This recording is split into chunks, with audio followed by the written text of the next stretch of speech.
अंजने, ये अचानक क्या हो गया प्रिय?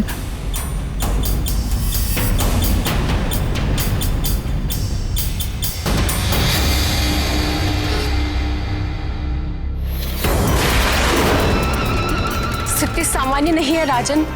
महारानी को तत्काल उपचार की आवश्यकता है। हमें तुरंत ही नगर की ओर लौटना चाहिए।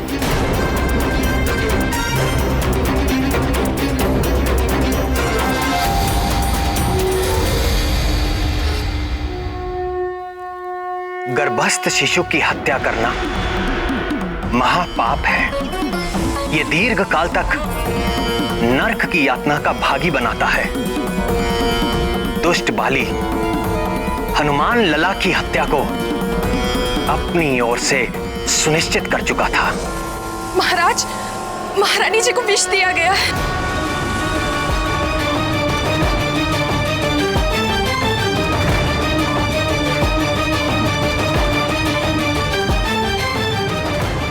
फिर क्या हुआ नाथ?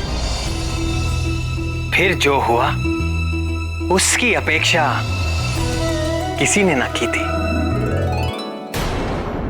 जाओ, कोई शीघ्र ही राजवैद्य को बुला कर लाओ।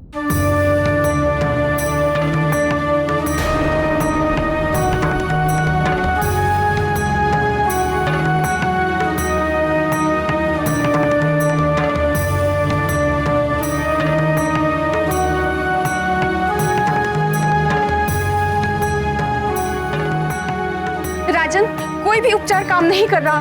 न जाने क्या होने वाला है। क्या होने वाला है? कुछ नहीं होने वाला है। कुछ नहीं हो सकता मेरी अंजना और मेरे पुत्र को। तुम खड़े खड़े देख क्या रही हो? चवर डुलाओ महारानी को।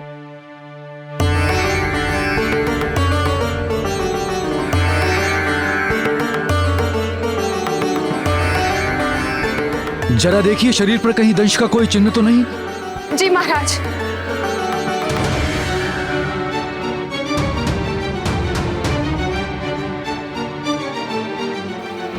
नहीं महाराज, कोई भी चिन्ह नहीं है।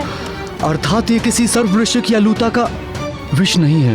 महाराज, जिस वेग से महारानी जी मूर्छित हुई है, उसे देखकर लगता है ये कोई स्थावर विष नहीं है। तो फिर? निश्चित ही ये कोई मिश्रित धातु से बना कृत्रिम विष है। जब तक विष की प्रवृत्ति निश्चित नहीं हो जाती, तब तक वमन की औषधि भी निश्चित नहीं की जा सकती। और जाइए, जाकर देखिए राजवैद्य क्यों नहीं आए अभी तक।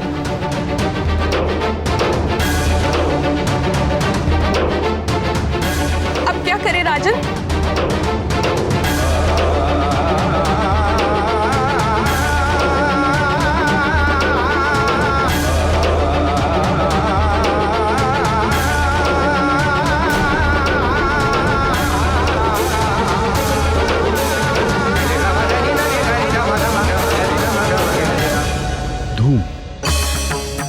धूम, धूम देना होगा। मैं एक ऐसा धूम जानता हूं जो हर प्रकार के विष में दिया जा सकता है। मैं बताता हूं। हल्दी, मधु, घी, सेंधा नमक, पुराना गुड़, शीघ्र धूम तैयार किया जाए। महाराज, यदि इस धूम से भी कुछ लाभ ना हुआ तो हमें बलपूर्वक महारानी जी को वमन कराना होगा। मैं जाकर औषधियों का प्रबंध करके आती हूँ। जाओ, शीघ्रता करो। जी महाराज।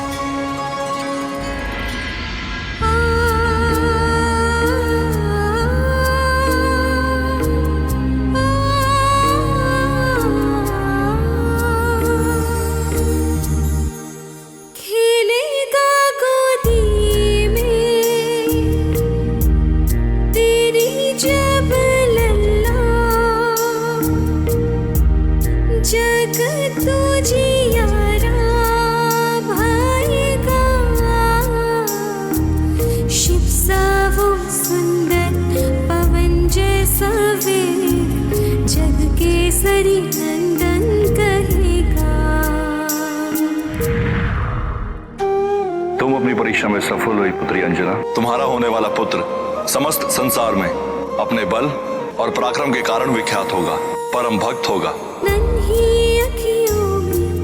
चमकेंगे सूरज, चमकेगा और चंदा, अग्नि सा तेज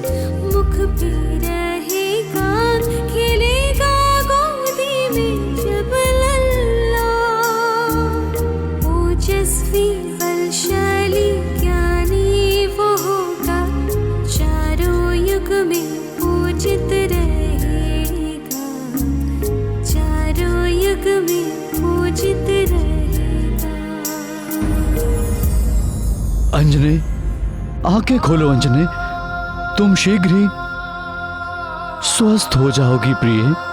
और हमारा पुत्र? उसे भी कुछ नहीं होने दूंगा मैं। तुम मुझे सुन तो पा रही हो ना अंजने? आंखें खोलो अंजने।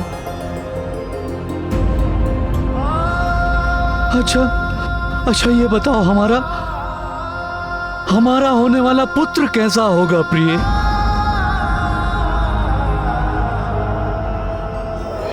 तब पुत्रो जितेंद्रियो भविष्यति। मेरा पुत्र सब इंद्रियों को जीतने वाला होगा। राक्षसी आचरण मिटाने वाला होगा मेरा पुत्र।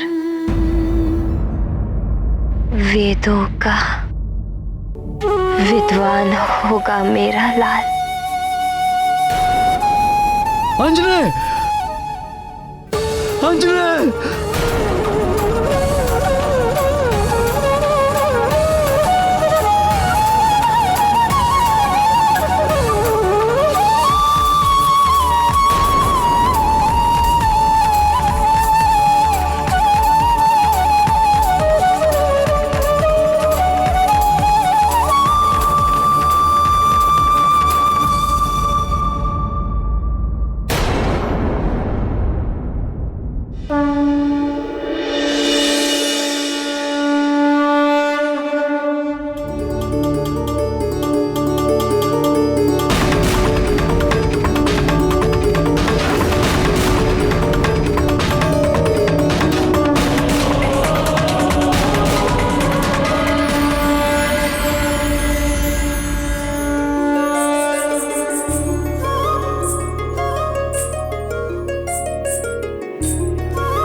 मैं वामन की औषधियां ले आई। शीघ्र लाओ। किंतु महाराज, इन औषधियों से महारानी का उपचार हो पाएगा या नहीं, ये निश्चित नहीं है। आप स्वयं जाकर राजवैद्य को बुला लाएंगे तो अच्छा होगा।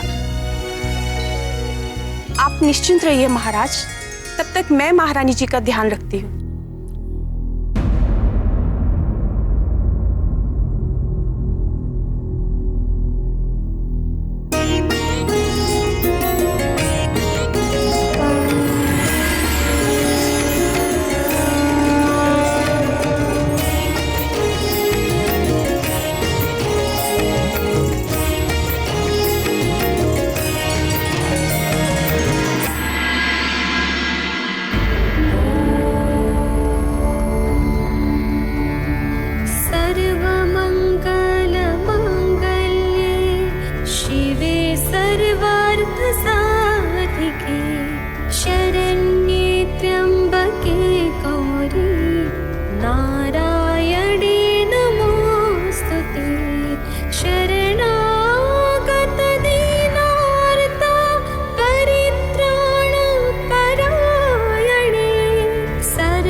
सर्वशक्ति समन्विते भयेभ्यस्त्राहि नो देवी दुर्गे देवी नमोस्तुते। रोगानशेषानपहंसि तुष्टा दृष्टा तु कामान् सकलानभीष्टान् त्वामाश्रितानां न विपन्नराणां त्वामाश्रिता ह्याश्रयतान् प्रयान्ति।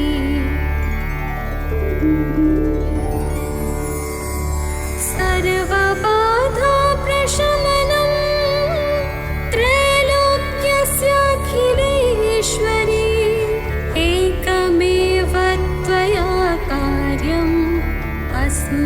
वैरिविनाशनम्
स्वामी, आप?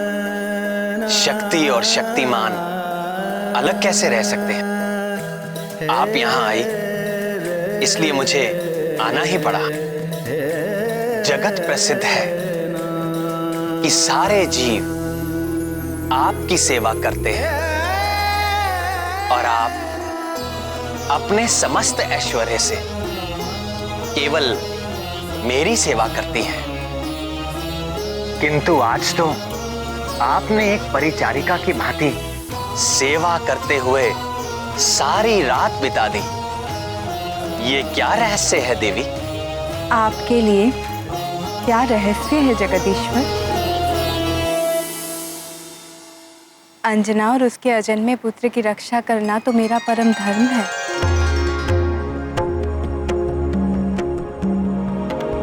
निश्चिंत हो जाइए भगवती, आपकी कृपा से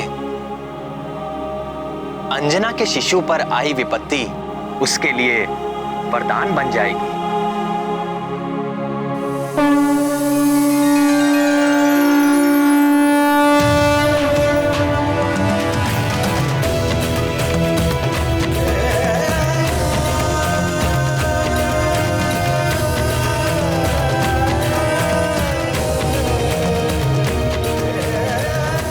और आगे भी आने वाली बाधाएं आपके आशीर्वाद से आपके प्रिय आंजने के लिए सफलता का द्वार बन जाएंगे।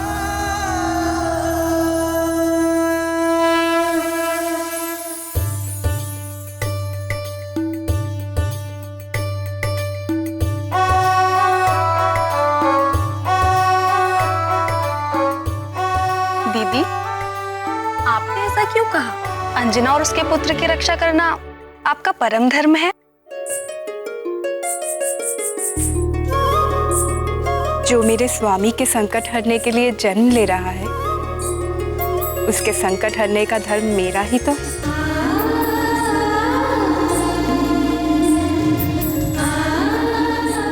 उस रात सुमेरु पर्वत पर अंजना की परिचर्या करते हुए मैं अपने स्वामी की ही सेवा कर रही थी।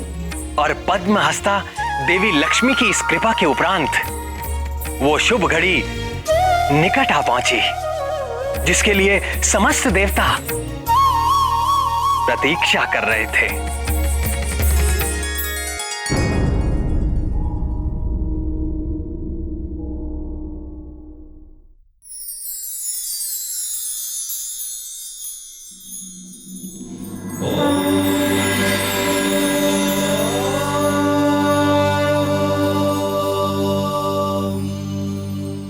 उठो अंजना।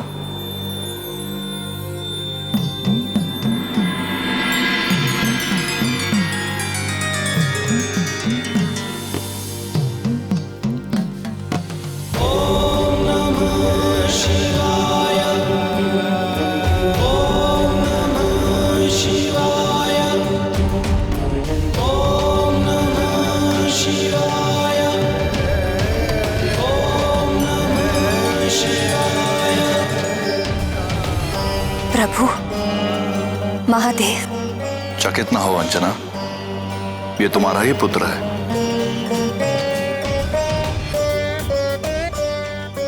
यह वही पुत्र है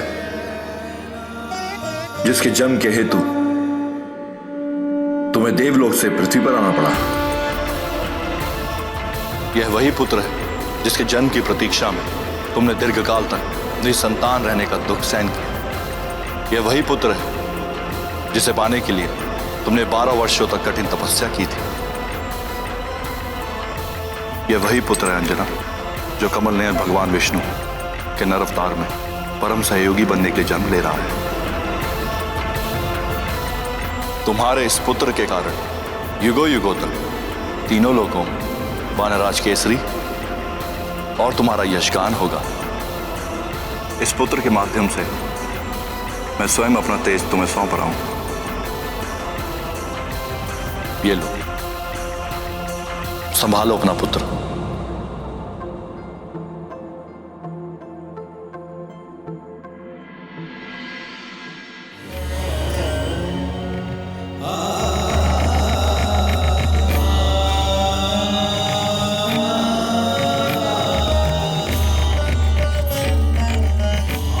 यशस्वी भव।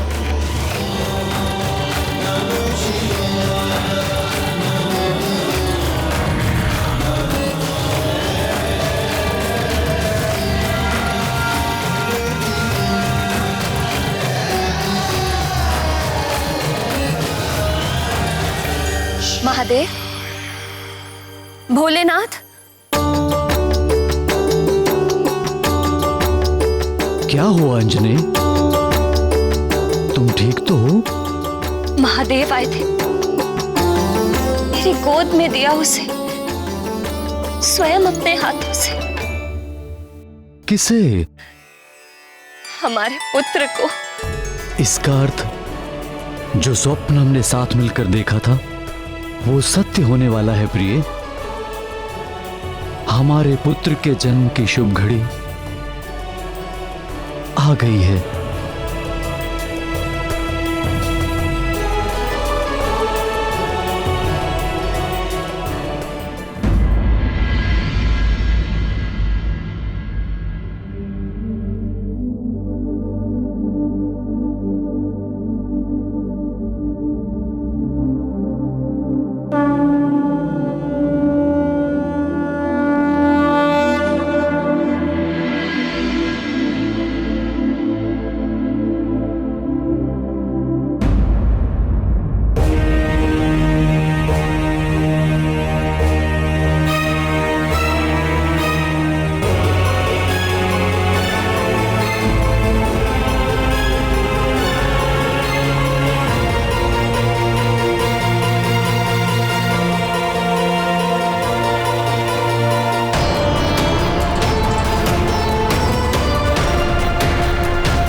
चैत्र शुक्ल पूर्णमासी मघा नक्षत्र मंगलवार संकट मोचन महाबली हनुमान का मंगलकारी जन्म हुआ।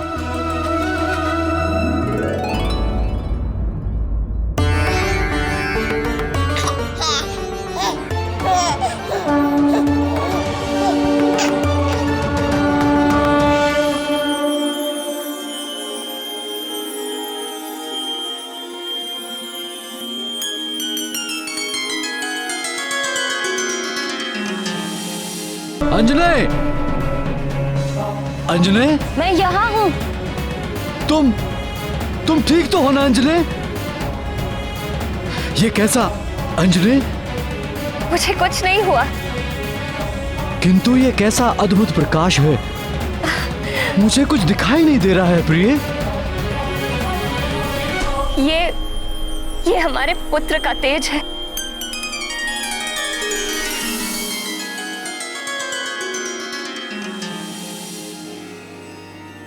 हे भोलेनाथ, हे महादेव, हे भक्त वत्सल त्रिनेत्रधारी, हमारा पुत्र आपके ही तेज से जन्मा है और इसका प्रमाण हमें मिल चुका है। किंतु यदि हमारा लाल इस परम तेजस्वी अवस्था में निरंतर रहेगा तो हम इसकी लीलाओं का सुख पाना तो दूर, इसे देख भी नहीं पाएंगे। हे कृपा निधि, कुछ ऐसी कृपा कीजिए कि इसका तेज भी बना रहे और हम संसारी जीव इसके दर्शन भी कर सकें।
वर्षों की कठिन तपस्या और उससे भी अधिक वर्षों की प्रतीक्षा के पश्चात उन्हें पुत्र मिला था। केसरी और अंजना के लिए सब कुछ जैसे स्वप्न था, वो मधुर स्वप्न जो उन दोनों ने मिलकर देखा था और साकार होकर उनके सामने आ गया था। जय राम भक्त हनुमान, जय राम भक्त हनुमान, जय राम भक्त हनुमान।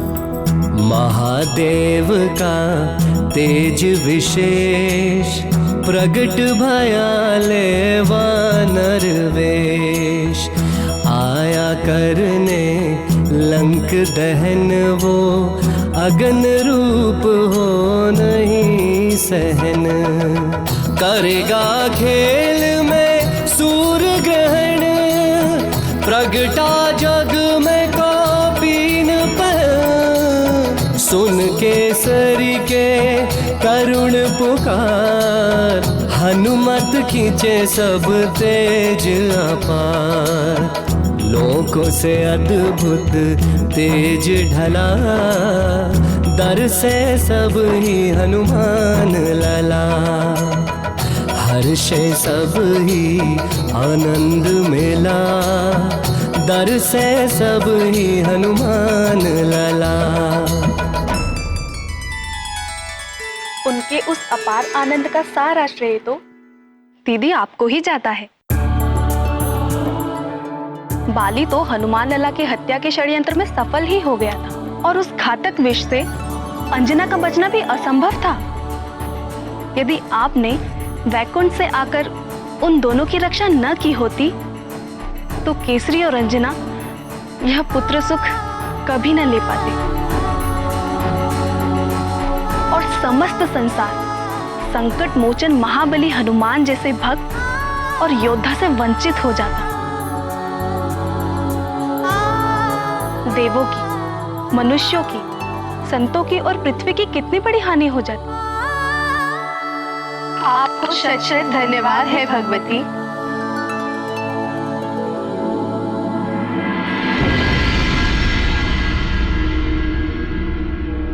मेरा पुत्र,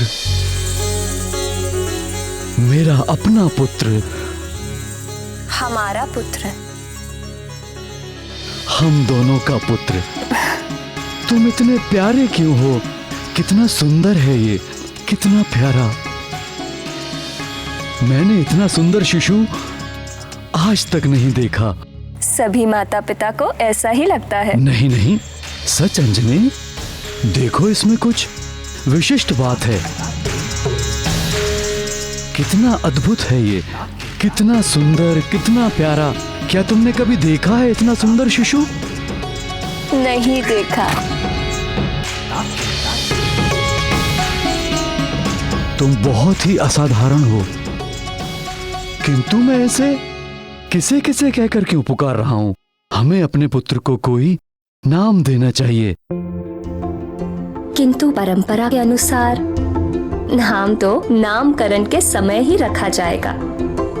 हाँ, किंतु नामकरण के पूर्व एक गुप्त नाम रखने की भी जो परंपरा है। तो क्या नाम रखें इसका? मैं बताऊं उनका क्या नाम रखा गया होगा? महातेजा, क्योंकि जन्म लेते ही उनके शरीर से निकला वो दिव्य तेज तीनों लोकों में फैल गया था। नहीं नहीं, उनका नाम रहा होगा महोदर, क्योंकि हनुमान के गर्भ में आते ही अंजना की भूख और भी अधिक बढ़ गई थी। मेरे विचार से तो ये दोनों ही नाम नहीं हो सकते थे। क्यों नहीं हो सकते? क्योंकि सब कुछ संभव हुआ महादेव के आशीर्वाद के कारण। फिर तो निश्चित ही हनुमान लाला का नाम शिवदत्त रखा गया होगा, या फिर रुद्रांश। वायुदेव के नाम पर भी तो उनका नाम हो सकता है, जैसे कि पवन पुत्र। नहीं नहीं, प्रथम नाम होगा, वो भी गुप्त नाम।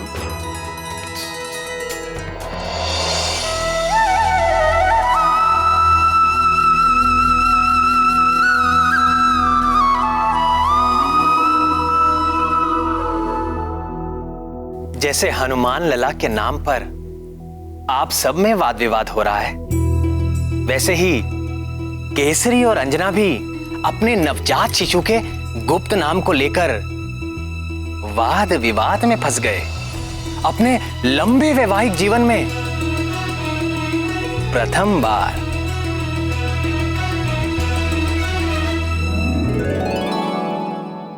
अरे तो फिर क्या नाम रखें अपने पुत्र का?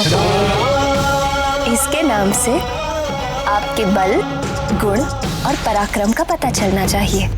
देखने में तो तुम्हारी तरह कोमल, सुंदर और सुखदाई है। इसका नाम तुम्हारे नाम पे आधारित होना चाहिए, शशिमुखे। कैसी बात कर रहे हैं आप? पुत्र होकर नाम में कोमलता? बात तो तुम ठीक कह रही हो। तो फिर इस केसरी नंदन का नाम तो आपके नाम से जुड़ा होना चाहिए। केसरी नंदन,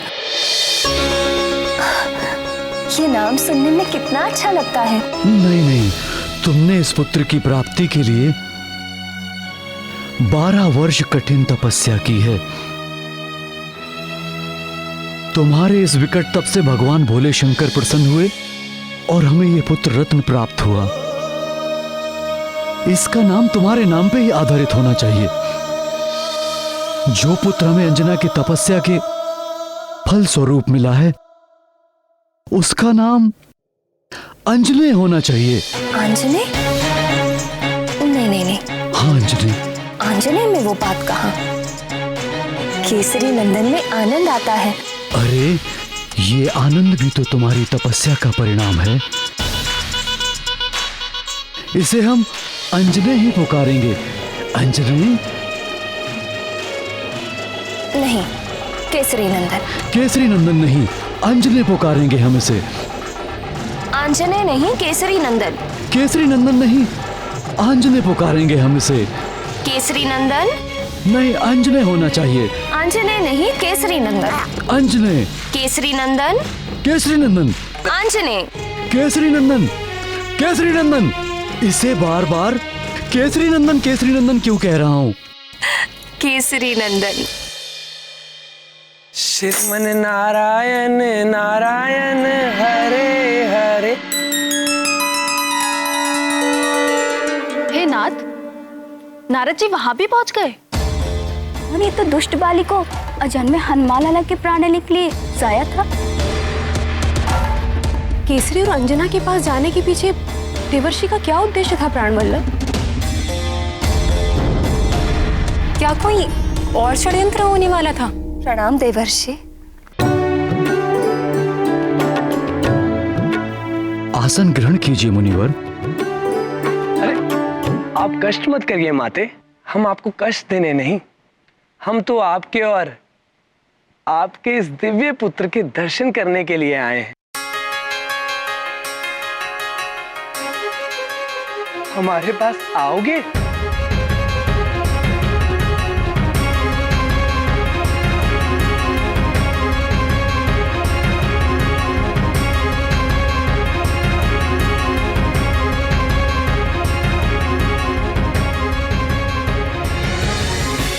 काल कर्म गुण दोष सुभाऊ, कछु दुख तुम्हें व्याप ही काऊ।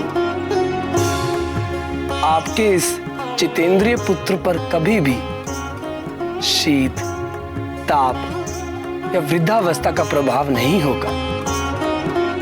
आपके पुत्र के किसी कर्म पर कर्म फल का दोष नहीं लगेगा। प्रकृति के निरंतर बदलने वाले जो 3 गुण हैं, सत्व, रजस और तमस, उनके कारण समस्त जीव सुख, दुख और मोह के सागर में डूबते उतराते रहते हैं। किंतु तुम्हारा यह पुत्र सदैव आनंद में मग्न रहेगा और कभी भी दुख से पीड़ित नहीं होगा, मोह से बुद्धिहीन नहीं होगा। और यह पराक्रमी बालक सदैव स्वस्थ रहेगा।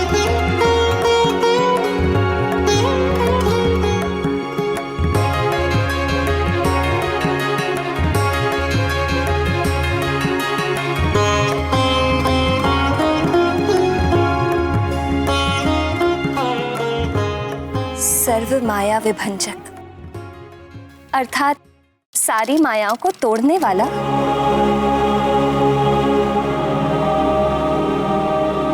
कैसा मनोहर नाम है, सर्व माया विभंजक। मेरे एक नाम को सुनकर आप दोनों घबराइए मत। आपके पुत्र के तो अनेक नाम होने वाले हैं। हाँ, प्रथम गुप्त नाम रखने का जो अधिकार था उसका उपयोग तो आपने कर ही लिया। किंतु महामुनि, हम तो अभी तक एक नाम पर ही एक मत नहीं हो पाए। मैं जानता हूं वानर राज, किंतु आपके ये दोनों नाम बालक के कानों में इतनी बार गए कि वे दोनों ही उसने स्वीकार कर लिए। क्यों केसरी नंदन? अंजने,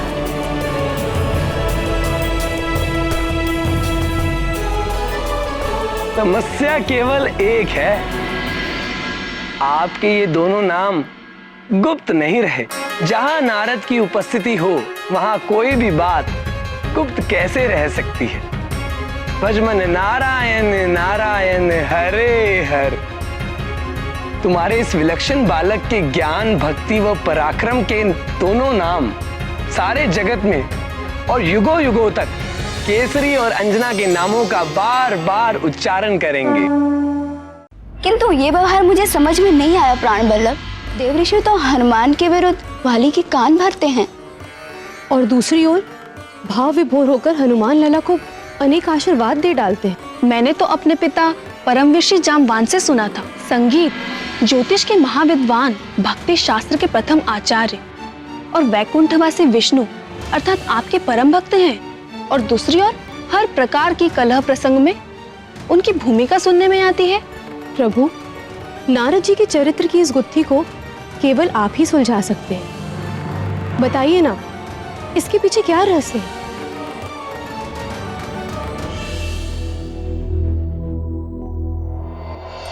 श्रद्धेय नारद जी, सृष्टिकर्ता ब्रह्मा जी के 17 मानस पुत्रों में से एक है।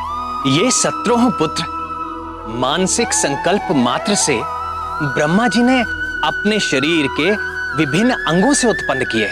भक्त नारद का जन्म ब्रह्मा जी की गोद से हुआ और उनके एक अन्य पुत्र दक्ष का जन्म ब्रह्मा जी के अंगूठे से हुआ। एक ही पिता की 2 संतानें, दक्ष और नारद। इन दोनों के बीच का मतभेद ही नारद जी की कलह प्रियता का कारण बन गया। नारायण नारायण हरे। पूर्व कर्मों के कारण नारद जी के मन में संसार के प्रति वैराग्य जागा हुआ था। अतः नारद जी ने गृहस्थ आश्रम को स्वीकार नहीं किया और वो वैरागी भक्त हो गए।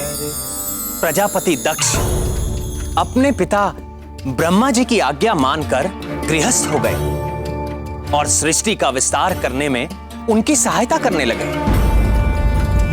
किंतु दक्ष को प्रजाओं की सृष्टि व पालन करते हुए अपने पद का झूठा अहंकार हो गया। आज मैं तुझे तेरे कर्मों का उचित दंड देता हूं। और वो हठी व क्रोधी हो गए। पुत्रों, तुम सबकी शिक्षा पूर्ण हो चुकी है। अब मेरी इच्छा है कि तुम सब विवाह कर लो और गृहस्थ हो जाओ और सृष्टि को फैलाने में मेरा सहयोग करो। हरि ओम तत्सत। किंतु पिताजी, हमारे बड़े भाइयों ने सन्यास का मार्ग चुना और हमारे मन में भी दुविधा है। दुविधा? कैसी दुविधा? पिता की आज्ञा मानना तुम्हारा परम धर्म है और उसी में तुम्हारा परम कल्याण भी, यही शास्त्र कहते हैं। हरि ओम तत्सत। किंतु तात नारद तो कहते हैं। उस कपटी का नाम भी मत लो।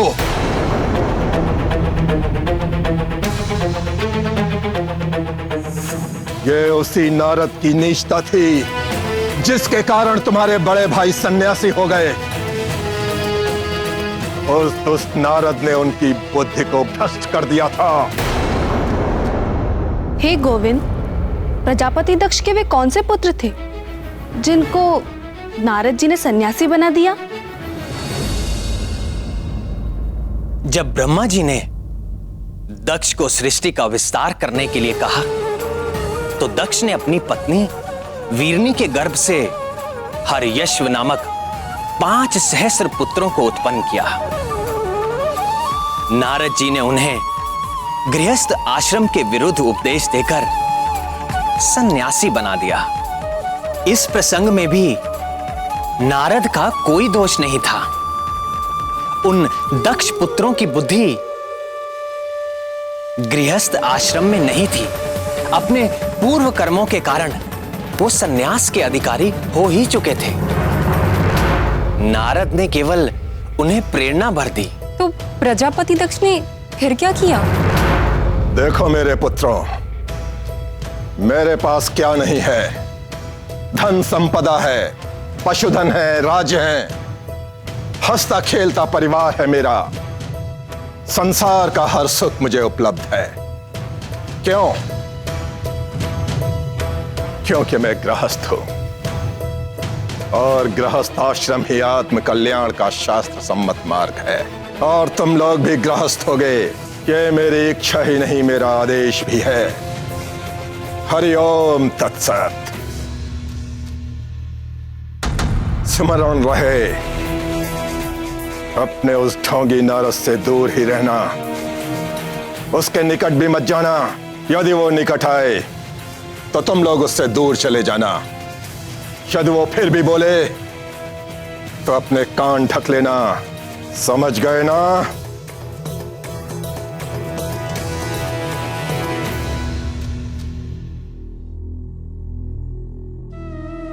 कहीं नारद जी उन्हें भी समझाने तो नहीं आ पहुंचे? श्रीमन नारायण नारायण हरे हरे, भजमन नारायण नारायण हरे हरे। ये कैसा व्यवहार है भतीजों? ना नमस्कार, ना प्रणाम, ना आदर, ना कोई सत्कार। क्या प्रजापति दक्ष ने तुम सबको यही शिक्षा दी है? जी पिताजी ने हमें यही शिक्षा दी है। उन्होंने कहा है कि आपसे दूर रहें और आपके निकट भी ना जाएं। और यदि आप निकट आए तो हम दूर चले जाएंगे। और फिर भी आप बोलें तो अपने कान ढक लें।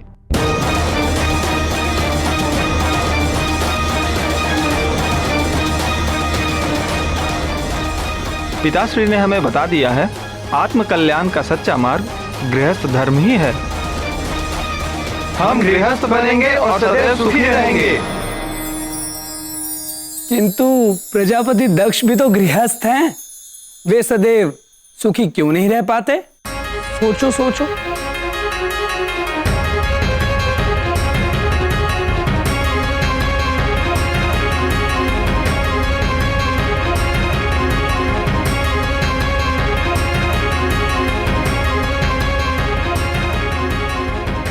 क्या तुमने उन्हें कभी क्रोध में या दुखी देखा है? पिताजी तो आज ही क्रोधित हो गए थे। पिताजी तो प्रतिदिन क्रोध करते हैं। क्रोध तो उनका स्वभाव बन चुका है। फिर तो दुखी और शुभ भी होते होंगे। होते हैं। यदि उनकी बात प्रमाणित होती तो क्या उनके साथ ऐसा हो सकता था?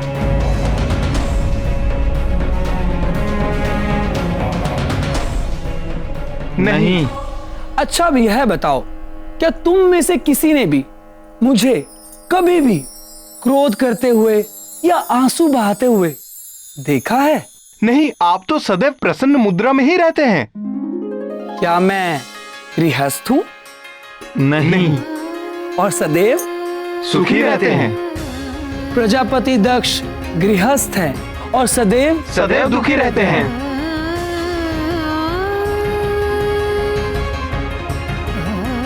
क्या रहस्य है तात? हमें भी समझाइए।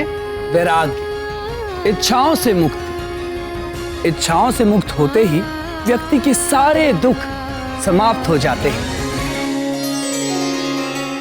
ऐसा नहीं कि वैवाहिक व्यक्ति सदैव दुखी ही रहेगा, पर साधारण मनुष्यों के लिए विवाह करना और सुख भी पाना बड़ा ही कठिन है। भगवान महादेव और जगदम्बा पार्वती का विवाह सफल है क्योंकि उनमें सांसारिक इच्छाएं नहीं हैं। उनसे उपजने वाले लोभ, मोह और क्रोध जैसे भाव नहीं हैं। उनके पवित्र आदर्श का जो दंपति पालन करते हैं वे सदैव सुखी रहते हैं, जैसे महर्षि अत्रि और सती अनसुईया। यदि तुम लोग स्वयं को उनके समान ज्ञानवान मानते हो तो कर लो विवाह। और यदि अभी तुम्हारे भीतर ज्ञान का पूरा प्रकाश नहीं हुआ है तो सावधान, सोच समझकर करना विवाह। अतः मेरे भतीजों, मैंने तुम्हें दोनों मार्गों का लाभ और हानि बतला दिया है। जिसको जो भाता है चुन ले और हरि भजन करे। श्रीमन नारायण नारायण हरे हरे, भजमन नारायण नारायण हरे हरे।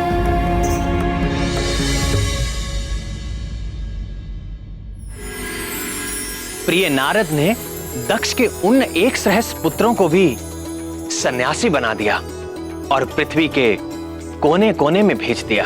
प्रजापति दक्ष ने फिर क्या किया? उनको तो बड़ा क्रोध आया होगा। आया, और उसी क्रोध के आवेश में उन्होंने नारद जी को श्राप दे डाला। अपने ही वंश बेल को काटने वाले वंश खाते ही आज मैं तुझे तेरे कर्मों का उचित दंड देता हूं। जिस प्रकार तूने मेरे पुत्रों को पृथ्वी के कोने कोने में भटकने के लिए भेज दिया है, उसी प्रकार तू भी सारे संसार में भटकता रहेगा, भटकता रहेगा, भटकता रहेगा। 2 घड़ी से अधिक तू कभी भी किसी स्थान पर नहीं टिक सकेगा और सारे ब्रह्मांड में तू कलह प्रिय के नाम से कुख्यात हो जाएगा, कुख्यात हो जाएगा, कुख्यात हो जाएगा।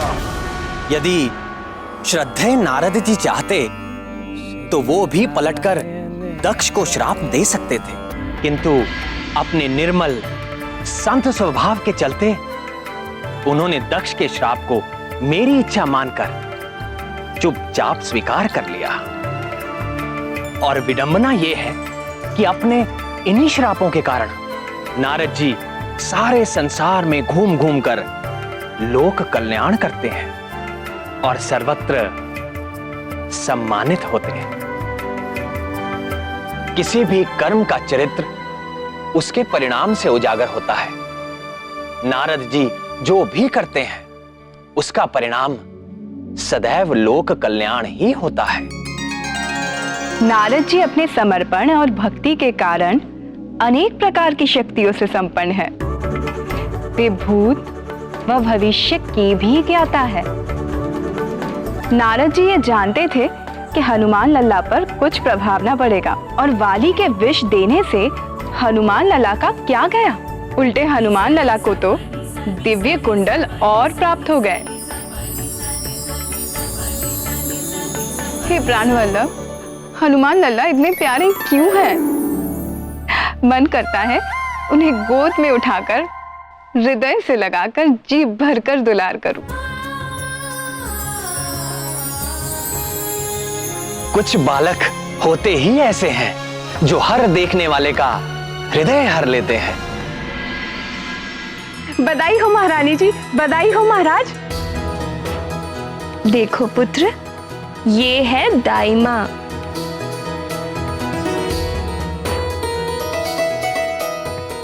ले ले ले ले, ऐसा सुंदर बच्चा, इतना प्यारा बच्चा तो मैंने आज तक नहीं देखा।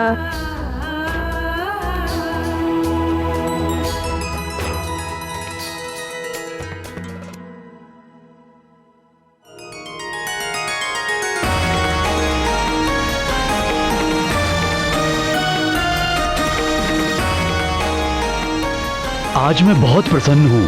हम चाहते हैं हमारी इस प्रसन्नता में सारा नगर सम्मिलित हो। सारे नगर को दीपमाला, पुष्पावली और तोरणों से सजाया जाए। मंदिरों और भवन की विशेष तौर से सज्जा की जाए। आगामी 1.25 मास तक प्रत्येक दिन उत्सव आयोजित किया जाए। कोई भी व्यक्ति भूखा, उदास और दुखी ना हो। प्रत्येक दिन राजभवन में सर्वसाधारण के लिए राजभोग की व्यवस्था की जाए। नाथ, मेरी एक इच्छा थी। आज्ञा प्राणेश्वरी। मैंने सुना है कि माता को गर्भकाल के वक्त जो व्यंजन पसंद आते हैं उनका संबंध शिशु से होता है, और गर्भ अवस्था में मुझे क्या अच्छा लगता था ये तो आप जानते ही हैं। खीर, खीर बहुत पसंद है हमारे लाल को।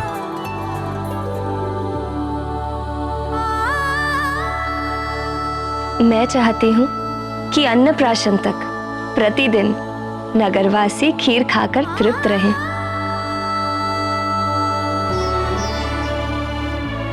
और यदि हमारे लाल ने तुम्हारी ही तरह भूख का प्रदर्शन किया तो अन्नप्राशन के पश्चात किसी और के खाने के लिए खीर बचा ही नहीं करेगी, क्योंकि सारी तो यही खा जाएगा। अरे देखिए कैसे मचलने लगा खीर का नाम सुनते ही। दूंगी दूंगी तुम्हें भी खीर दूंगी, किंतु अन्नप्राशन के बाद।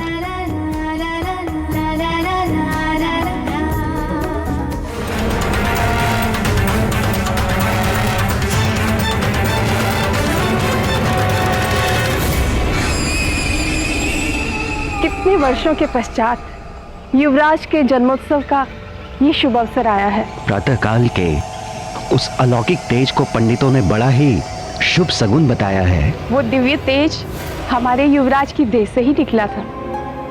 क्या? तब तो निश्चित ही किसी दिव्यात्मा ने अवतार लिया है हमारे युवराज के रूप में।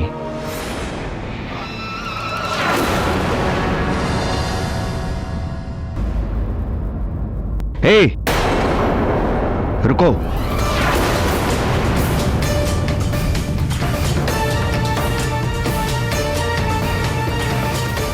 लो भाई, मुंह मीठा करो, खीर खा लो। अरे संकोच मत करो, तुम जानते नहीं हो क्या, युवराज ने जन्म लिया है। ले लो।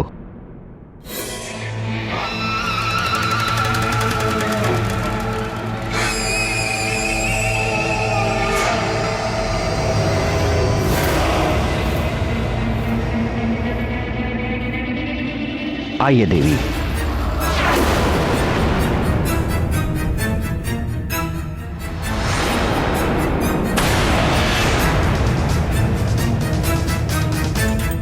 अब तो खीर से घृणा हो गई है। एक बार बच गया, पर मुझ महानतम का वार व्यर्थ नहीं जाएगा हर बार।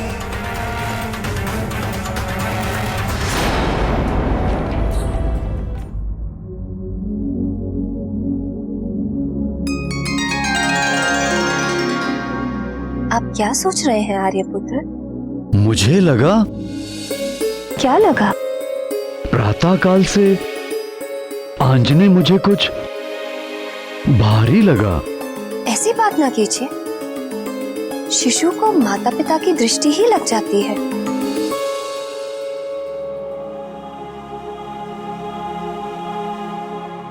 वाली ऐसा अहंकारी था जिसे किसी भी स्थिति में हार स्वीकार नहीं थी। हनुमान लला को मारने में एक बार असफल हो जाने पर निराश होना तो दूर, उल्टे और हट पर अड़ गया।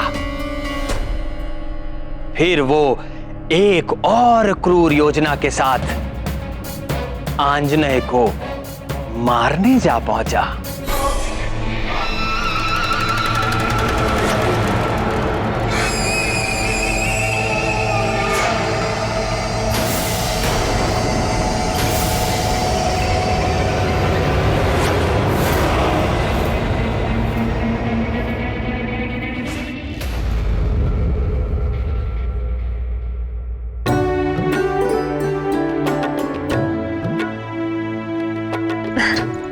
लाइए, केसरी नंदन को मुझे दे दीजिए। इनके स्नान का समय हो गया है। अभी नहीं जाना, अभी तो हमारे साथ खेलेंगे।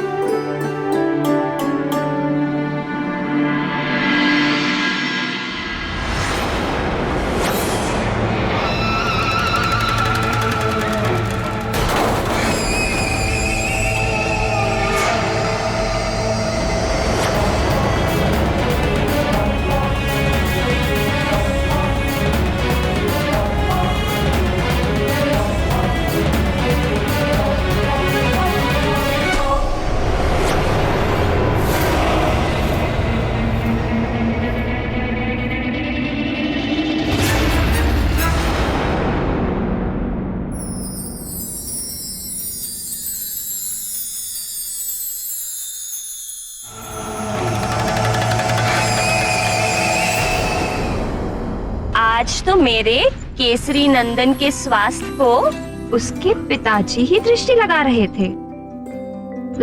थे ना? कोई बात नहीं, अब मैं सारी दृष्टियों का उपचार किए देती हूँ। अब मेरे प्यारे लाल को नहीं लगेगी कोई दृष्टि, आशीष देती सारी सृष्टि। ममता प्रेम की जो वृष्टि, अब न लगेगी कोई कुदृष्टि।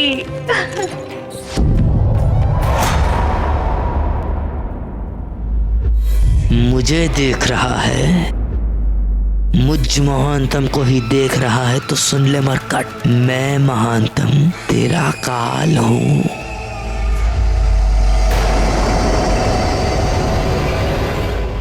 दूर हट, दूर हट। लो, भाग गई सारी कुदृष्टियां।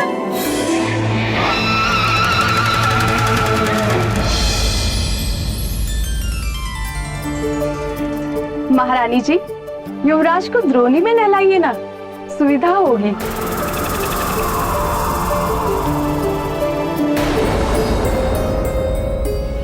प्रातःकाल से आंजने मुझे कुछ भारी लगा।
हे शंभू,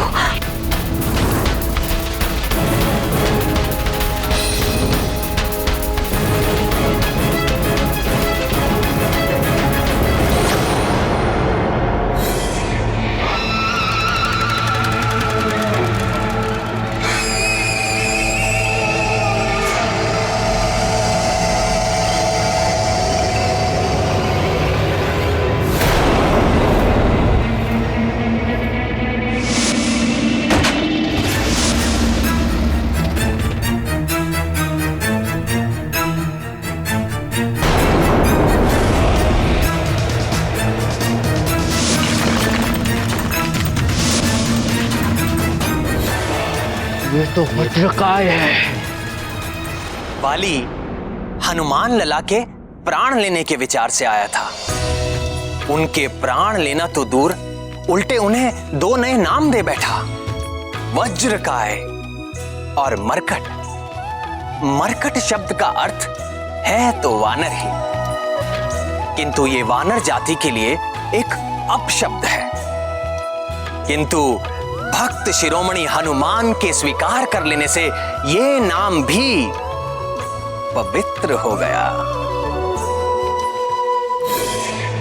किष्किंधा का युवराज वाली वास्तव में महाबली था, किंतु नन्हे हनुमान लला के नन्हे हाथों का बल देखकर उसका अपना आत्मविश्वास हिल गया। उसे अपने ही बल और पराक्रम पर संदेह हो उठा और हनुमान की तुलना में अपने बल को पुनः आंकने के लिए वो यहां वहां अपनी शक्ति का परीक्षण करने लगा।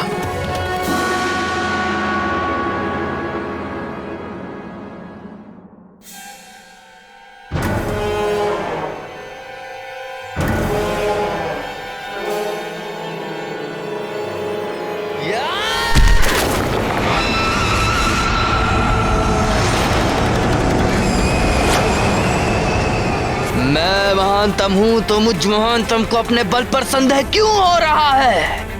100 हाथियों का बल है मुझ में, फिर भी मुझ महानतम को ऐसा क्यों लग रहा है कि उस बालक का बल मुझ महानतम के बल से कहीं अधिक है?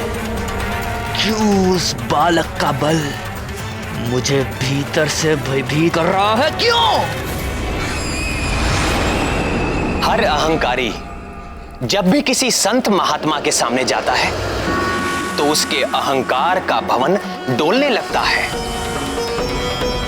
वाली को भी हनुमान लला के आगे इसी संकट का सामना करना पड़ रहा था। बजरंग बली जैसे संतों में अहंकार नहीं होता ऐसा नहीं है, उनके भीतर मेरा ईश्वरीय अहंकार होता है, अर्थात अपने अहंकार से मुक्त होकर वो मेरे असीम ज्ञान, असीम ऐश्वर्य और असीम शक्ति के अधिकारी हो जाते हैं। जिसकी कोई सीमा ही ना हो, उसकी कहां टक्कर होगी और कहां चोट लगेगी। इसी कारण हमारे हनुमान लला को चोट नहीं लगती।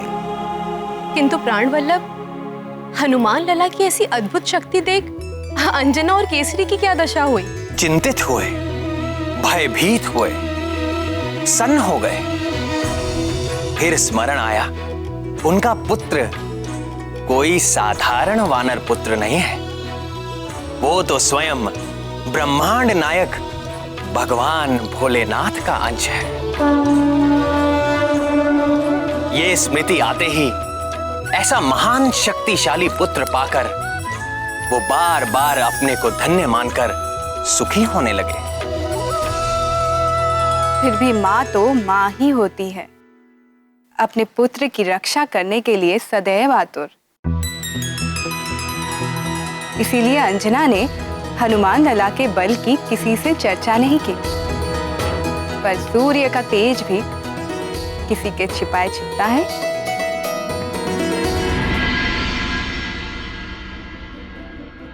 बाल सवर गए, केश के सारे निकल भवर गए, लाल लंगोट करे है धारण, नारद के सब माया निवारण। नारद जी ने आपको क्या कहा था? स्मरण है? दूर कर दे जो सब माया। ना ना ना ना, ये तो ऐसा नहीं है, ये तो माया डालने आया है। है ना?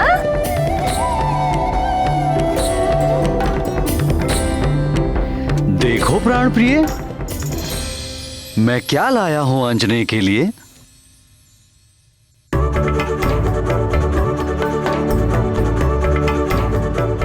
अरे देखो देखो देखो, तात क्या लेकर आए हैं? लाल के नन्हे नन्हे पैरों के लिए नुपुर। छन छन छन।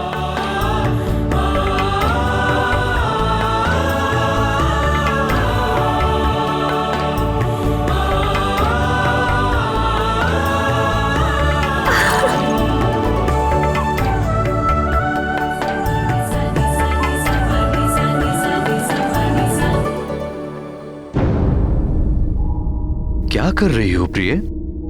देखिए ना, ये कंठहार खुल ही नहीं रहा और ये कुंडल भी। आप इन्हें खोल देंगे? कंठार कुंडल तो यहाँ पड़े हैं। ये तो आप लेकर आए हैं। ये जो इसके कंठ में है, इसके कर्ण में जो है, मैं उनकी बात कर रही हूँ। ये कैसा परिहास कर रही हो? आंजने के कर्ण में कोई आभूषण नहीं, देखो कंठ भी रिक्त है।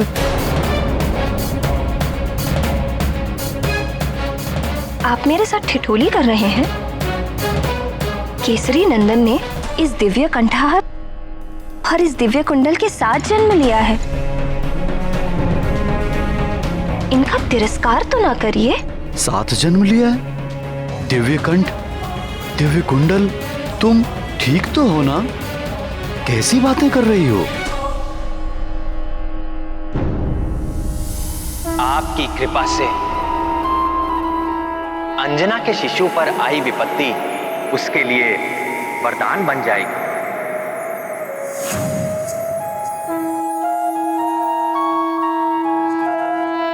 अगर ये वास्तविक है तो मुझे क्यों नहीं दिखाई दे रहा? ये दिव्य कर्ण और 2 कुंडल ना कभी दिखाई दिए थे, ना दिखाई दे रहे हैं। महादेव जाने आपको क्यों नहीं दिख रहे। मुझे तो निरंतर दिख रहे हैं और दिख ही नहीं रहे। मैं इनका स्पर्श भी कर सकती हूँ। मेरे लिए ये दिव्य आभूषण उतने ही वास्तविक हैं जितने आपके द्वारा लाए ये आभूषण। तुम्हें अवश्य कुछ हो गया है प्राणप्रिय। तुम्हारा स्वास्थ्य ठीक नहीं है। कहीं वो विष का दुष्प्रभाव तो नहीं? हे शिव शंकर, अब आप मुझे विक्षिप्त समझ रहे हैं। मुझे कुछ नहीं हुआ है, आप ही को कुछ हो गया है। आप मुझ पर अविश्वास कर रहे हैं। प्रणाम। देवगुरु बृहस्पति का शुभ आगमन हुआ है। युवराज को आशीर्वाद देने के लिए पधार रहे हैं। पितामह आए हैं, जाओ उन्हें शीघ्र लेकर आओ। जी महाराज। पितामह आ रहे हैं, ये सब हम बाद में देखेंगे। चलिए पितामह का स्वागत करें।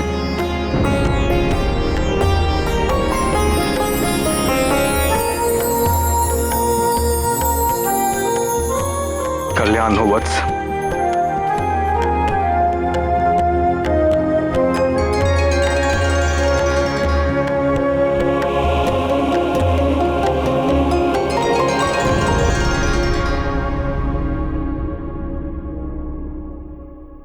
पुत्रवती भव।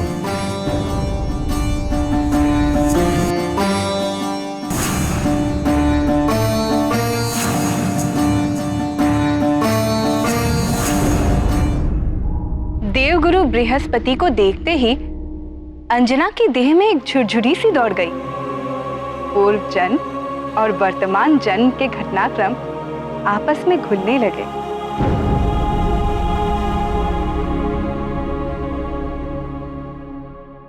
क्या हुआ पुत्री, इतनी चिंतित क्यों हो?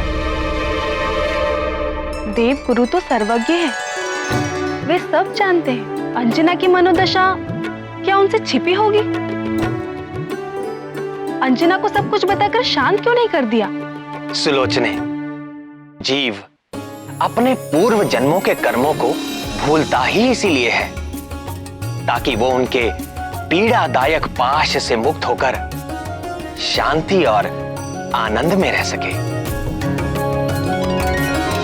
देवगुरु सर्वज्ञ हैं, जानते थे कि समय के पूर्व कुछ भी करना घातक सिद्ध हो सकता है। इसीलिए वो उचित समय आने पर अंजना को स्वयं ही सब कुछ बता देंगे। रत्नकुंडल, दीप्तिमते, कैसा अलौकिक शिशु है ये। आपका प्रपौत्र है। मेरा प्रपौत्र होने से अलग भी ये बहुत कुछ है और उसका प्रमाण है इसका ये कंठहार और ये दिव्य कुंडल। मुझे कुछ हो गया है पितामह। मुझे ना तो ये कंठहार दिख रहा है और ना ही दिव्य कुंडल। चिंतित न हो पुत्र, इसका ये कंठहार और ये दिव्य कुंडल पृथ्वी वासियों में केवल उसकी माता ही देख सकती है। तुम्हारे अतिरिक्त जो भी इन कुंडलों को देख सकेगा वही तुम्हारे पुत्र का वो गुरु और स्वामी है। राम राम राम श्री राम राम राम राम राम राम राम श्री राम राम राम राम राम राम राम श्री राम राम राम राम राम राम राम श्री राम। जिसकी सहायता के लिए तुम्हारे दिव्य लाल का जन्म हुआ है। श्री राम श्री राम श्री राम श्री राम।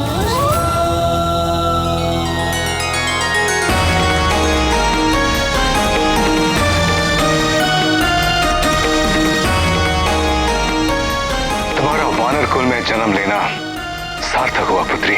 तुम्हारे पुत्र के साथ तुम्हारी कीर्ति भी युगों युगों तक गाई जाएगी। कल्याण।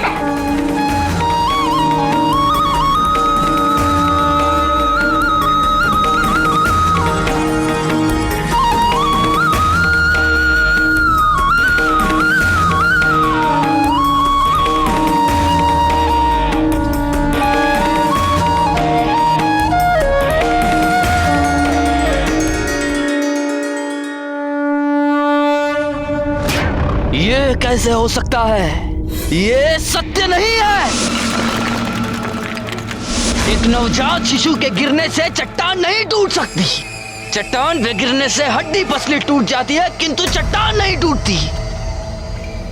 अर्थात मैं जागते हुए स्वप्न देख रहा था, मुझे धोखा हुआ था। नहीं, ये धोखा नहीं था। मुझ महानतम की आंखें धोखा नहीं खा सकती। अर्थात मैंने जो देखा था वो सत्य था। सत्य था वो। किंतु ये कैसे संभव है? कहीं उसका शरीर वज्र का तो नहीं बना?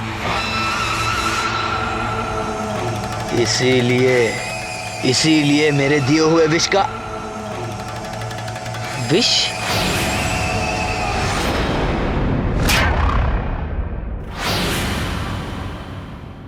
कहीं ये उस विष का तो प्रभाव नहीं है? हो सकता है, हो सकता है।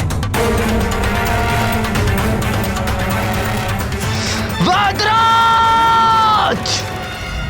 अरे ओ वैद्यराज! कहां छुप कर बैठा है दुष्ट? बाहर निकाल दुष्ट! मैंने कहा बाहर निकाल! या बाहर निकाल!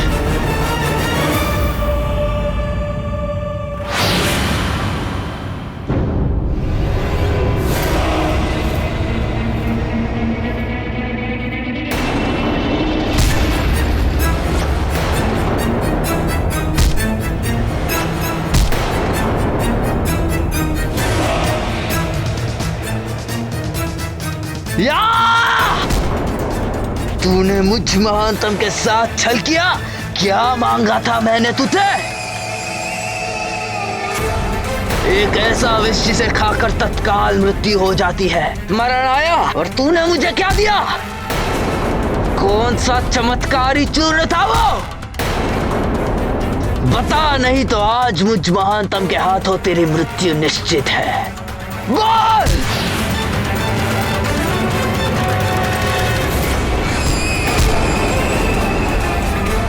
कपटी!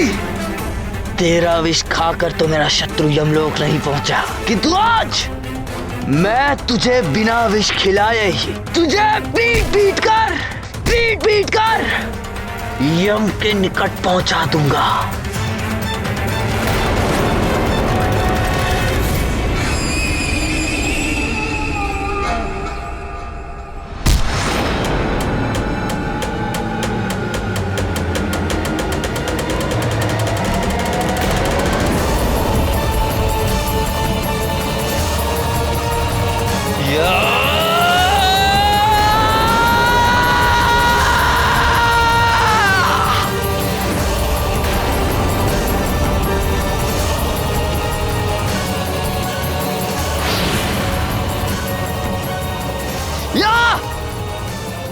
इस विद्रोही ने मेरे साथ छल किया है। छोड़ दो मुझे, छोड़ दो।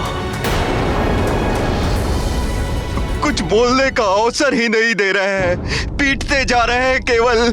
वो तो ऐसा भयंकर विष बना था जिसके स्पर्श मात्र से मेरी ये स्थिति है कि मैं अब तक तीव्र ज्वर से पीड़ित हूं और और आप कह रहे हैं कि उसने अपना कार्य नहीं किया।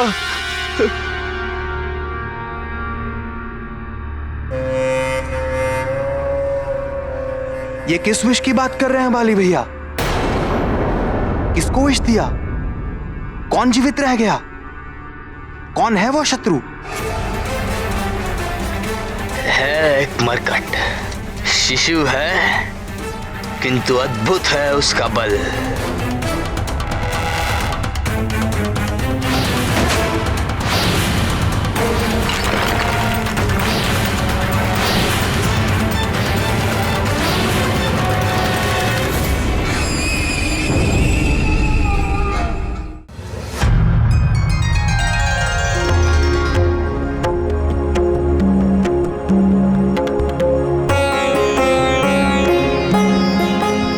लीजिए पितामह, आपके लिए।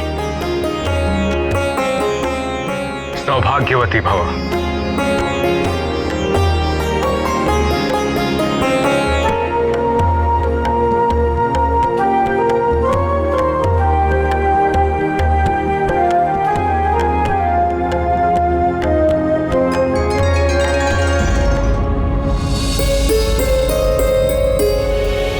वानरराज, युवराज कहाँ है? यही तो है, अभी तो लिटाया मैंने।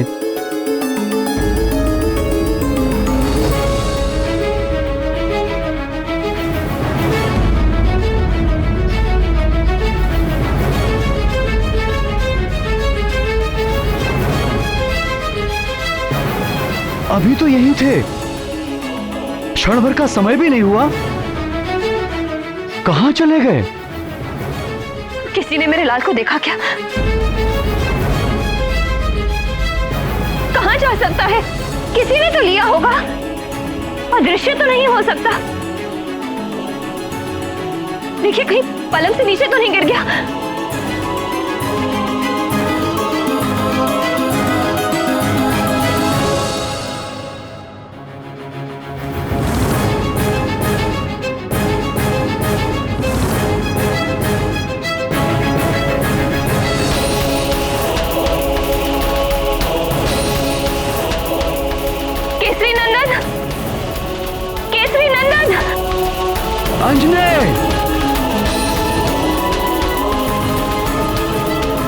अंजने!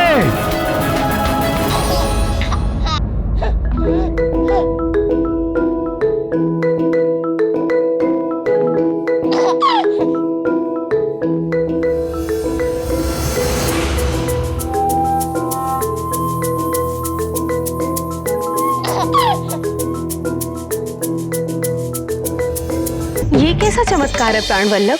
2 दिनों के हनुमान लला घुटनों पर चलने लगे। इसमें आश्चर्य कैसा? हमारे श्याम सुंदर ने भी जन्म से 6वें दिन ही राक्षसी पूतना के प्राण खींच लिए थे। आंखें जो देखती हैं और जिसे सत्य मानती हैं, वो अधिकतर एक भ्रम होता है। सर्वव्यापी भगवान शंकर अपनी 8 मूर्तियों के रूप में इस जगत के हर तत्व में वास करते हैं।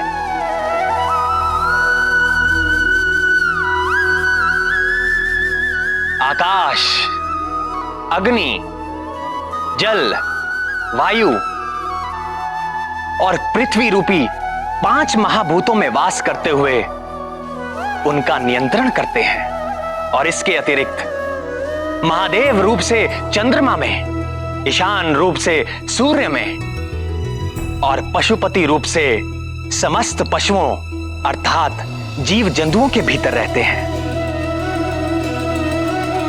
सूक्ष्म से सूक्ष्म कीटाणु से लेकर सारे पशु, पक्षी, मनुष्य, देवता, इन सब की आत्मा में पशुपति उपस्थित है। ईशावास्यमिदं सर्व यत्किंच जगत्याम जगत।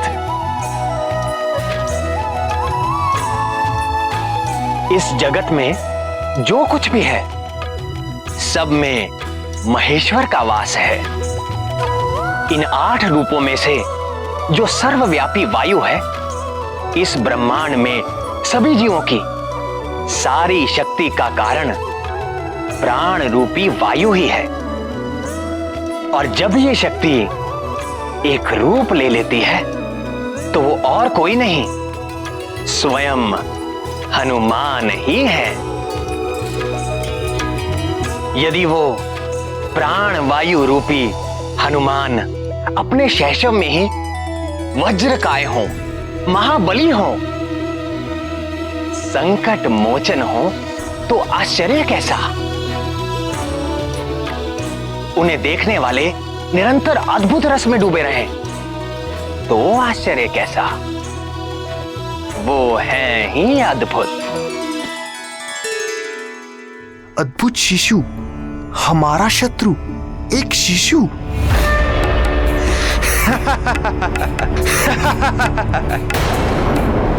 वाली भैया, मुझे आपसे ये आशा नहीं थी। अब आप शिशुओं से भी प्रतियोगिता करने लगे। ये कोई हंसने की बात नहीं है सुग्रीव। वो मरकट कोई साधारण शिशु नहीं है।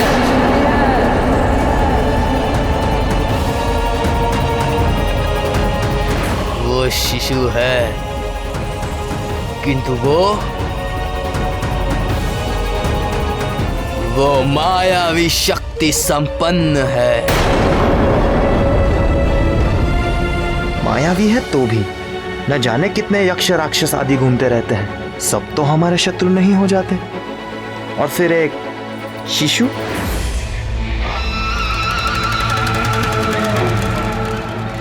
तुम समझते क्यों नहीं सुग्रीव?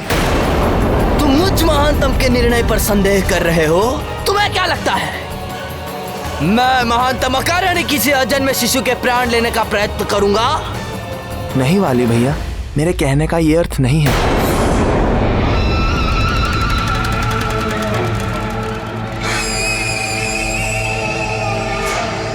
तो क्या अर्थ है?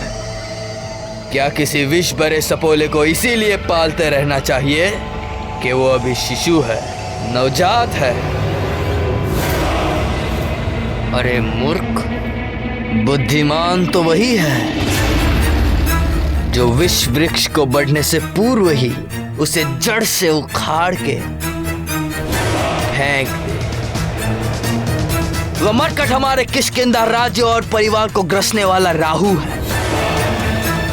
यदि हमने उसका नाश नहीं किया तो वो हमारा विनाश कर देगा।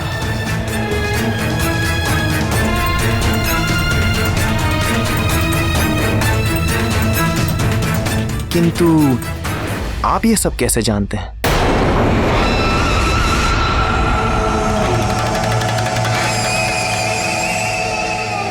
स्वयं देवर्षि नारद जी ने मुझ महानतम को यह सूचना दी।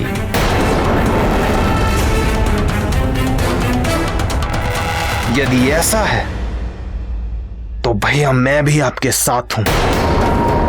किष्किंधा की रक्षा के लिए मैं अपने हाथों से उसकी जीवन लीला का अंत करूंगा।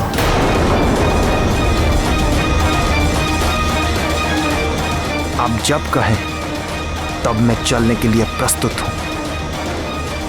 कब चलना है? कल भोर में ही।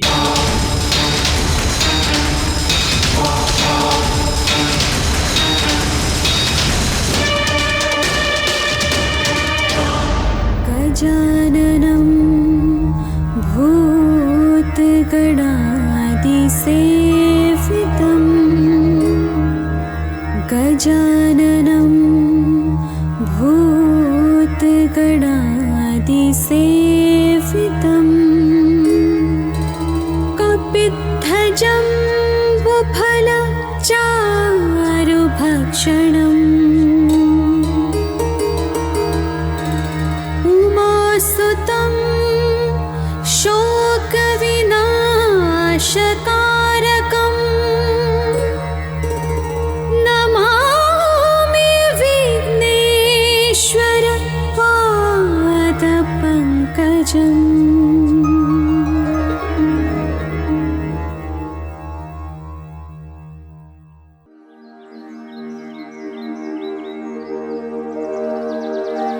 पृथ्वी सगन्धा सरसास्तथापः स्पर्शश्च वायुर्ज्वलनः सतेजः नभः सशब्दं महता सहैव यच्छन्तु सर्वे मम सुप्रभातम्।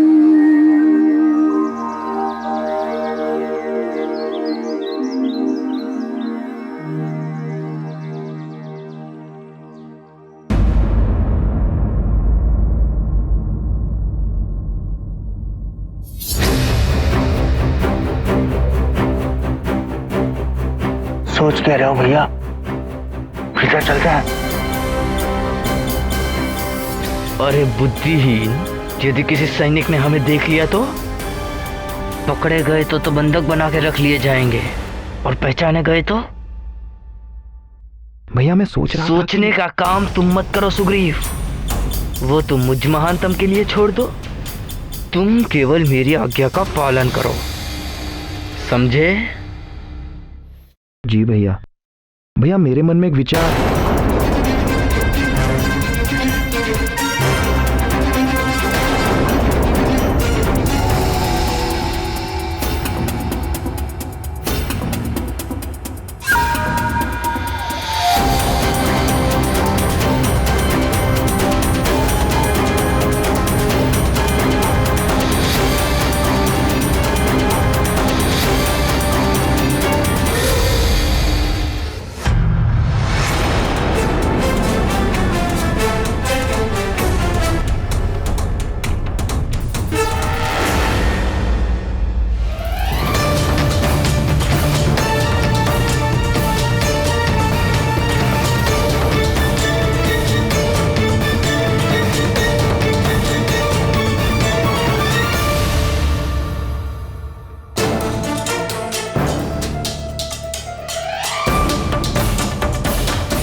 कितना मोहक शिशु है, इतना प्यारा शिशु मैंने आज तक नहीं देखा।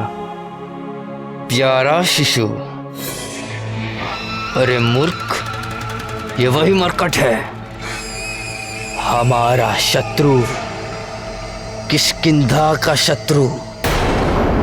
किंतु भैया वो मरकट नवजात है, कुछ दिन पूर्व ही जन्मा है, किंतु ये तो 5-6 मास का दिख रहा है।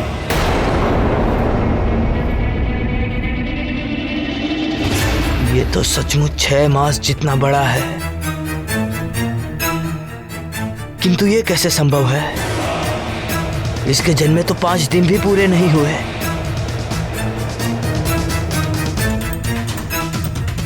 कोई और होगा हमारा शत्रु, ये तो कहीं से भी दुष्ट नहीं लगता।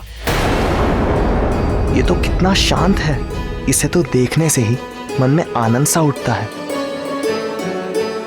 ये वही शिशु है, मुझ महानतम से ये भूल नहीं हो सकती। किंतु भैया किंतु कुछ नहीं, तू जानता नहीं, ये दुष्ट बड़ा ही भयानक मायावी है। मायावी? मुझे तो नहीं लगता। जब तक प्राणी का कर्म शुद्ध नहीं रहता, तब तक उसकी बुद्धि अशुद्ध रहती है। वो सत्य को सामने देखकर भी देख नहीं पाता। उसके कल्याण का मार्ग बार बार उसके सामने आता है, फिर भी वो उसका चुनाव नहीं कर पाता। समझाने वाले को वो अपना शत्रु समझता है और अंत में अपने सर्वनाश को प्राप्त हो जाता है। विनाश काले विपरीत बुद्धि। वाली परम संत हनुमान को बार बार देखकर भी उससे शत्रुता करता रहा और अपने अंत काल तक ऐसे ही भटकता रहा। कर लिया लल्ला ने स्नान, अब कर लीजिए थोड़ा ध्यान। हार कंठ में कुंडल कान, कितनी सुंदर है मुस्कान।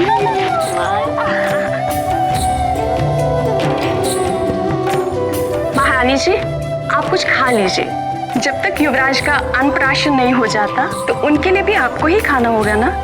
अरे हाँ, फिर तो हमें बहुत सारा खाना होगा। क्यों केसरी नंदन? लीजिए महारानी जी, खा लीजिए।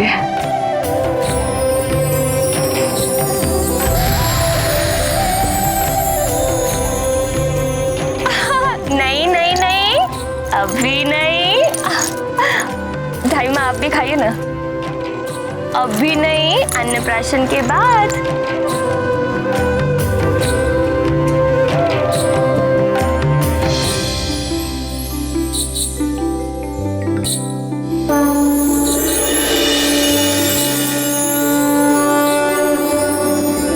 भैया, ये तो घुटनों के बल चल रहा है और आप कह रहे हैं कि 6 दिन का भी नहीं है। मायावी है मरकट, बोला था ना मैंने। युवराज जी, थोड़े और बड़े हो जाइए, फिर मैं स्वयं आपको सेब के उपवन में ले चलूंगी। चलेंगे हम उपवन, खाएंगे फल हम भर मन। महारानी जी, मैं आपके लिए स्नान का प्रबंध करती हूँ। केसरी नंदन, अब मैं स्नान करके आती हूँ।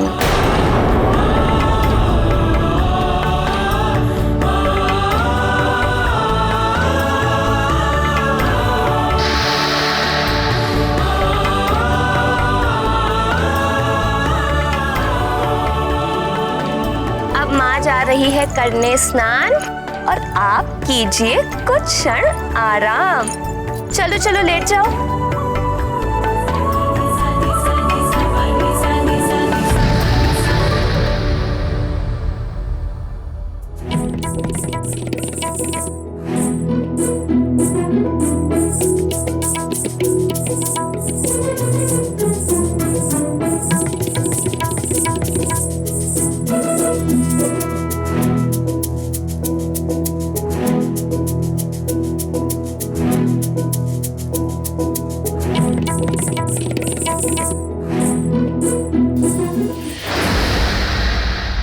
देखो तो इस मायावी मरकट को, 5 दिन का भी नहीं है और सेब खाना चाहता है। किंतु भैया,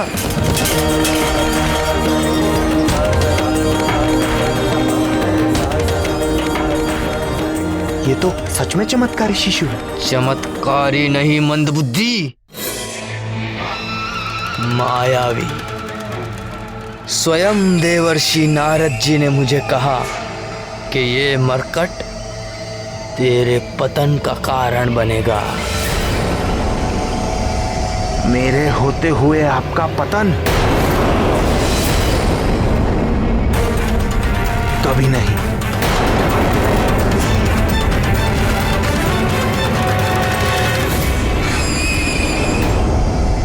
मेरे होते हुए आपका पतन? कभी नहीं।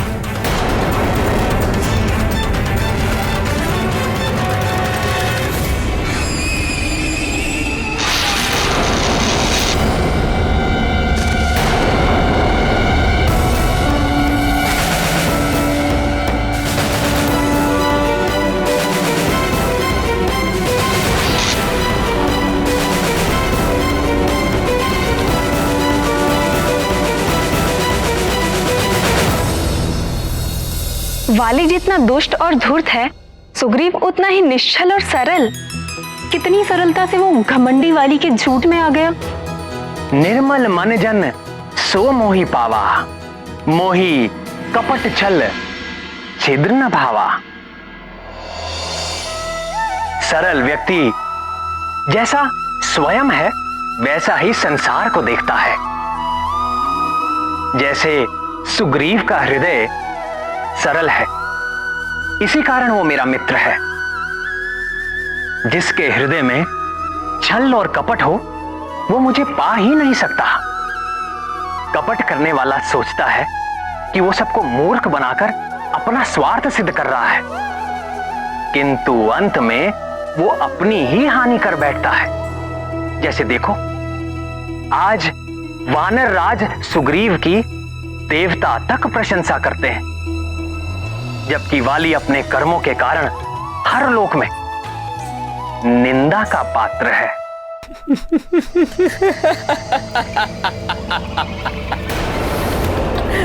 भैया मैं गिर गया और आप हंस रहे हैं?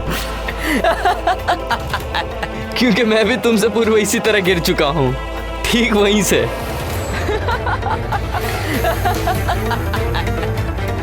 कौन है वहां? कौन है? कहां गए? ये शब्द तो यहां से आ रहे थे, कहां गए?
आपको भी भूख लग रही क्या भैया?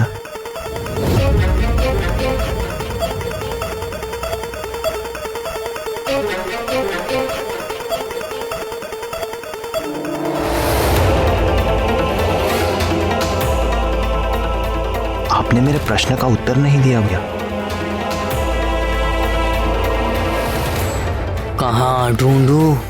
भैया हमने प्रायः पूरा राजभवन ढूंढ लिया, किंतु वो शांत और सुंदर शिशु अब तक नहीं दिखाई दिया। शांत सुंदर? मरकट बोलो, मरकट शत्रु है वो हमारा। मुझे क्षमा करें भैया, मैं भूल गया था। अब मैं सदा स्मरण रखूंगा। मरकट, मरकट।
प्रणाम वानरराज।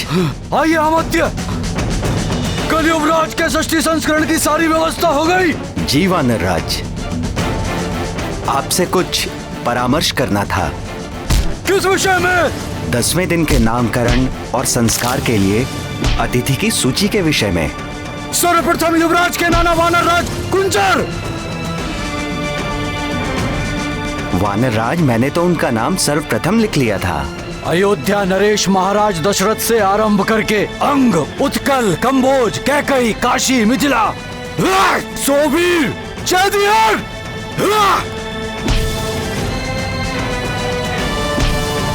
सात सभी मित्र राज्यों को निमंत्रण दे। मलय, माल्यवान, मैनक और मध्यांचल के भी शासकों को निमंत्रण भेजिए।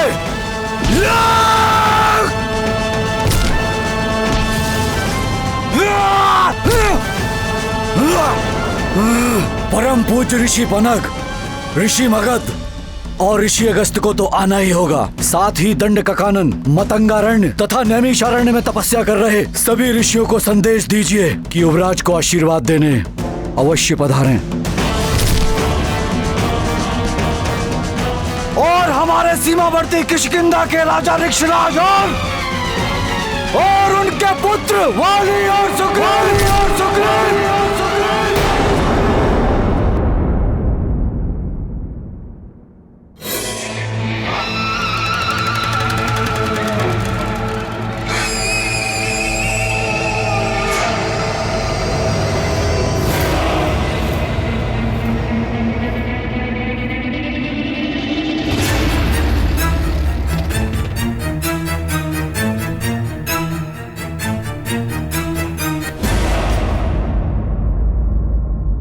नामकरण के साथ कल के षष्ठी संस्कार में भी उन दोनों को आमंत्रित कीजिए।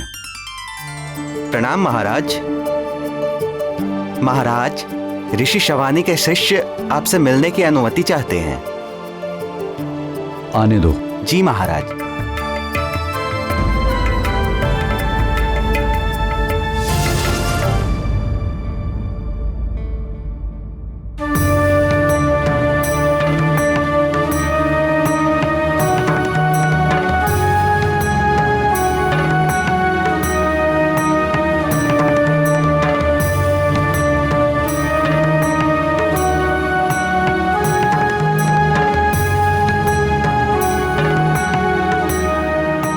प्रणाम महाराज।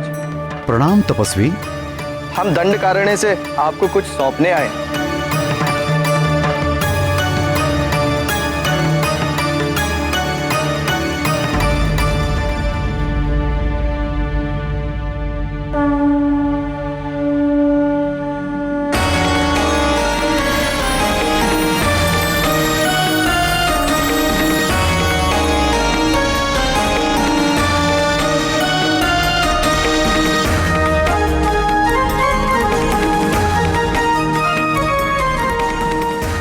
यह अष्ट धातु से निर्मित एक सिद्ध गदा है महाराज। हमारे गुरु के गुरु ने यह गदा तपस्या करके स्वयं दिव्य शक्तियों से प्राप्त की थी महाराज। किस प्रयोजन से? और एक तपस्वी का गदा से क्या कार्य? राक्षसों से संघर्ष करने के लिए हमारे गुरु के गुरु ने क्षत्रिय कुल में जन्म लिया था महाराज, किंतु कालांतर में उन्होंने हिंसा का त्याग करके अहिंसा का व्रत धारण किया था महाराज। उनके देहावसान के पश्चात यह गदा हमारे गुरु ऋषि सावर्णी की सुरक्षा में थी। सुरक्षा में? जी। वे अपने गुरु की आज्ञा अनुसार इस गदा के अधिकारी के जन्म लेने की प्रतीक्षा कर रहे थे, किंतु 2 सप्ताह पूर्व उन्होंने भी देह त्याग दी। अपने देहांत के पूर्व उन्होंने कहा था कि यदि यह गदा आश्रम में रही तो किसी राक्षसी शक्ति में पड़ जाने का संकट हो सकता है। अतः उनके आदेश पर ही हम यह सिद्ध गदा आपको सौंपने आए हैं। किंतु मुझे ही क्यों? उन्होंने कहा था कि शम्भ साधन नामक राक्षस के वध के पश्चात आप ही इस गदा के योग्य अधिकारी हैं। अच्छा, जो इसके वास्तविक अधिकारी हैं वो कौन है? मैंने भी उनसे यही प्रश्न पूछा था। तो उन्होंने क्या उत्तर दिया?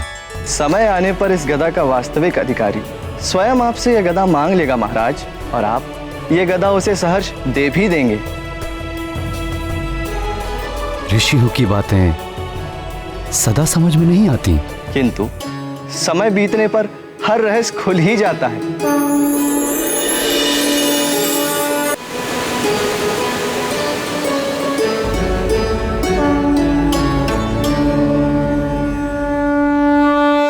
किंतु इस गदा में क्या विशेष है? वानर राज, यह अमोघ गदा है। अपने लक्ष्य पर चोट करने के पश्चात वापस अपने स्वामी के हाथों में लौट आते हैं। और दूसरी विशेषता इसकी यह है महाराज कि इससे टकराने वाला चाहे वो कठोर से कठोर तत्व से ही क्यों ना बना हो, इससे टकराकर खंड खंड हो जाता है।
अज्ञानी। अब मैंने क्या किया भैया? मैं तो कब से यहाँ पे चुपचाप खड़ा हूँ। तुम नहीं, ये तपस्वी इतना भी नहीं जानता कि इस गदा का योग्य अधिकारी कौन है। कौन है भैया? कौन है? मैं महानतम। और कौन? वो तो आप हैं भैया। ये गदा तो किष्किंधा में होनी चाहिए। मेरे पास मुझ महानतम के हाथ में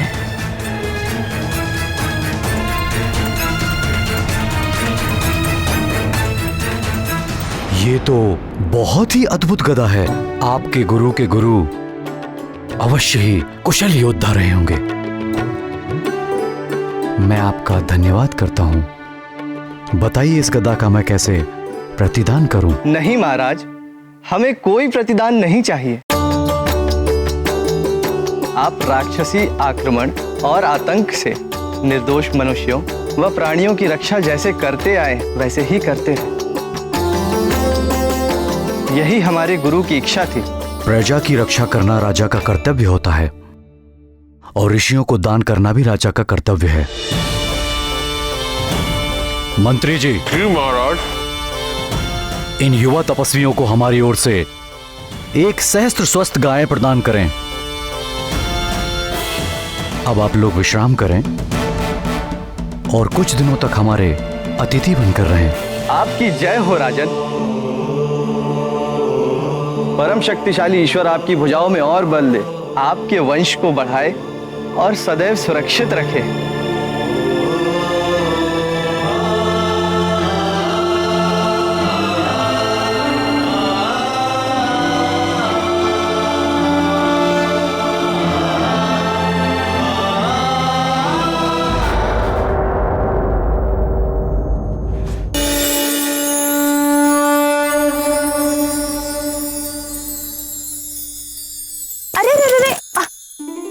अभी नहीं बेटा, अन्नप्राशन के पश्चात।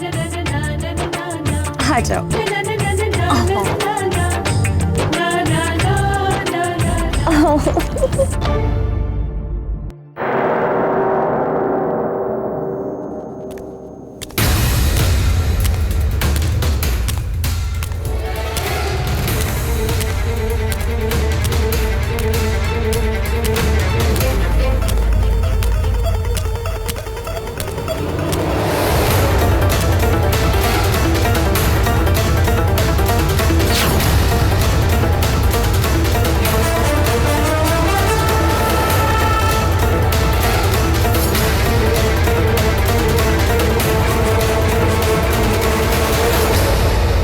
प्रिय अंजने, ये देखो। क्या पहना? मेरा नया गदा।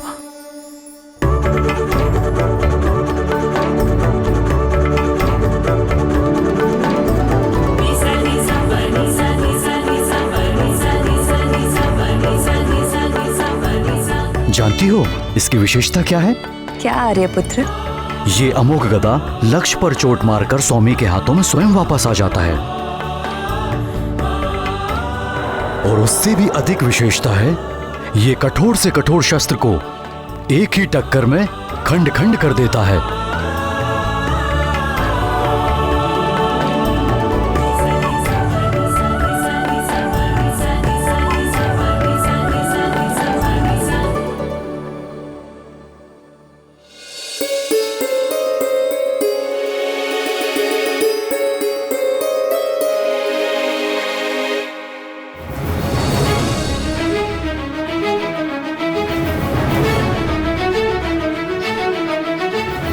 ये सब किसने किया प्रिय?